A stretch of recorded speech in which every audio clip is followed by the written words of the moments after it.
خدیجہ آپ in quotes میں آپ اسسٹ کرتی رہی ہیں, آپ ریپرزینٹ کرتی رہی ہیں ان فیملیز کو, کیا تھا وہاں پر ایویڈنس کا معیار ان ملٹری کورٹس میں بائی دی وے؟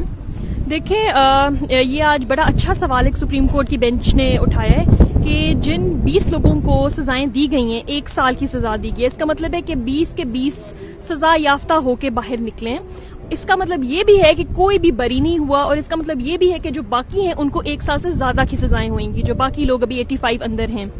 تو ایویڈنس کا معیار یہی ہے کہ 2 مہینے پہلے انہوں نے جب ان کو اریسٹ کیا تو انہوں نے ان کو فزیکل کسٹڈی میں رکھا ہماری انٹیلیجنس نے, اور وہاں پر ان کو جس طریقے سے ٹارچر کیا گیا اور ان کو فورسڈ کنفیشنز لیے گئے جوڈیشل میجسٹریٹ کے سامنے. کینٹ میں 2 جوڈیشل میجسٹریٹس نے انکار کیا کیونکہ ان کی باڈیز پہ اس قدر زیادہ ٹارچر مارکس تھے. They refuse to write the confession statements on behalf of these accused. انہوں نے کہا ہم نہیں لکھیں گے.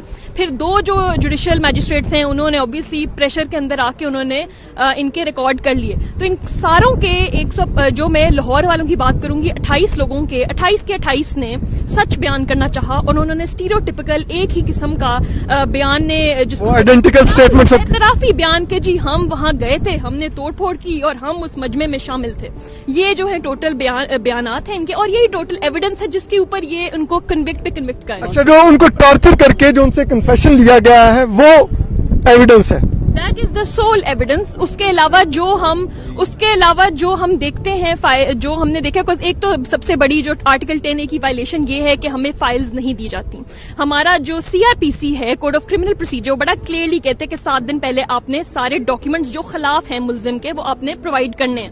یہاں پر ایسا کچھ نہیں. ڈیفینس لائر کو یہ کہا جاتا ہے یہ فائل ہے, آپ کو آدھا گھنٹہ ملے گا, آپ دیکھ لیں اگر آپ نے اس کا اپنا ڈیفینس کو تیار کرنا ہے. تو ایک دن میں 2 3 گواہ بیک ٹو بیک ہو رہے ہیں, اور آرٹیکل 10 گواہ کون ہوتے ہیں؟ فوجی, ان کے اپنے سیکورٹی آفیسرز اور جو فوجی ان کے وہاں پر موقع پہ موجودگی جن کی شو ہوئی, اور جو ان کے صوبے دار تھے وہ انہوں نے جو ہے وہ ایویڈنس میں کیا ہے.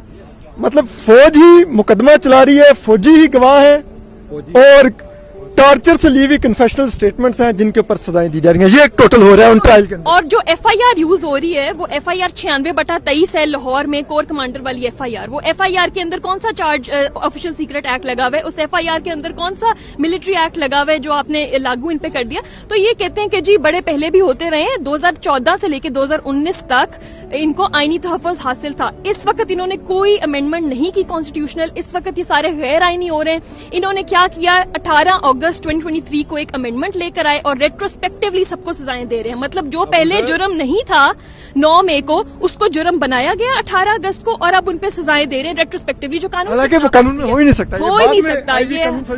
یہ تو بالکل عام لے مین کو بھی یہ پتا ہے کہ آپ بعد میں اس کو امینڈ کر کے نہیں کر سکتے. آپ نے چارج ہی امینڈیڈ اس پہ قانون پہ فریم کیا ہے جو کہ بالکل اللیگل ہے.